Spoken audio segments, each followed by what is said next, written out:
मुंबई में Brihan Mumbai municipal corporation के लिए संपत्ति कर हमेशा से आय का सबसे बड़ा स्रोत रहा है और वित्तीय वर्ष 2025-26 में भी इसने नगर निगम की आर्थिक स्थिति को मजबूत बनाए रखा है। इस अवधि में बीएमसी ने संपत्ति कर के जरिए कुल 7,309.77 करोड़ रुपए की वसूली की है, जो कुल 9,820.59 करोड़ रुपए की मांग का लगभग 73% है। हालांकि कुल वसूली को संतोषजनक माना जा रहा है, लेकिन अलग अलग संपत्ति वर्गों में कलेक्शन के आंकड़े असंतुलन की तस्वीर भी दिखाते हैं।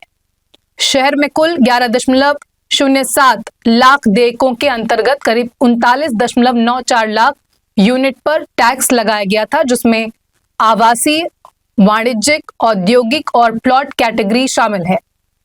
आवासीय संपत्तियों की बात करें तो ये सबसे बड़ा वर्ग है। करीब 8.61 लाख देयकों के तहत 22.05 लाख यूनिट्स पर 1,978.12 करोड़ रुपए की मांग की गई थी, जिसमें से 1,604.49 करोड़ रुपए की वसूली हो चुकी है। यह आंकड़ा स्थिर वसूली को दर्शाता है, लेकिन इसमें भी सुधार की गुंजाइश बनी हुई है। वहीं कॉमर्शियल प्रॉपर्टी से सबसे ज्यादा राजस्व प्राप्त हुआ है।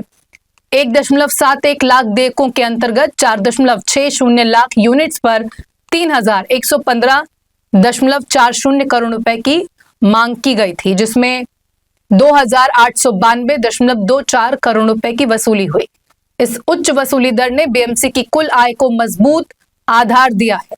संपत्ति के अन्य वर्गों में 40,010 देयकों के अंतर्गत 12.63 लाख यूनिट्स पर 1,617.84 करोड़ रुपए की मांग की गई थी, जिसमें से 1,230.57 करोड़ रुपए वसूल किए गए। वहीं औद्योगिक संपत्तियों से 171.19 करोड़ रुपए की मांग के मुकाबले 152.98 करोड़ रुपए की वसूली दर्ज की गई। लेकिन सबसे बड़ी चिंता भूखंड यानी प्लॉट कैटेगरी को लेकर सामने आई है। इस वर्ग में 2,938.03 करोड़ रुपए की मांग के मुकाबले केवल 1,429.49 करोड़ रुपए की ही वसूली हो सकी है।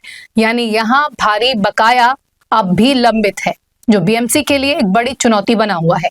चूंकि संपत्ति कर नगर निगम की आय की रीढ़ माना जाता है, इसलिए इसकी वसूली में कमी का सीधा असर शहर की बुनियादी सेवाओं पर पड़ सकता है। सड़क मरम्मत, जल निकासी, स्वास्थ्य सेवाएं और इंफ्रास्ट्रक्चर प्रोजेक्ट्स जैसे काम इसी फंड पर निर्भर होते हैं। ऐसे में एक्सपर्ट्स का मानना है कि बीएमसी को अब विशेष रूप से उन कैटेगरी पर ध्यान देना होगा जहां वसूली कम है, खासकर प्लॉट सेक्टर में। नियमित, पारदर्शी और सख्त वसूली तंत्र के जरिए ही शहर की बढ़ती जरूरतों को पूरा किया जा सकता है।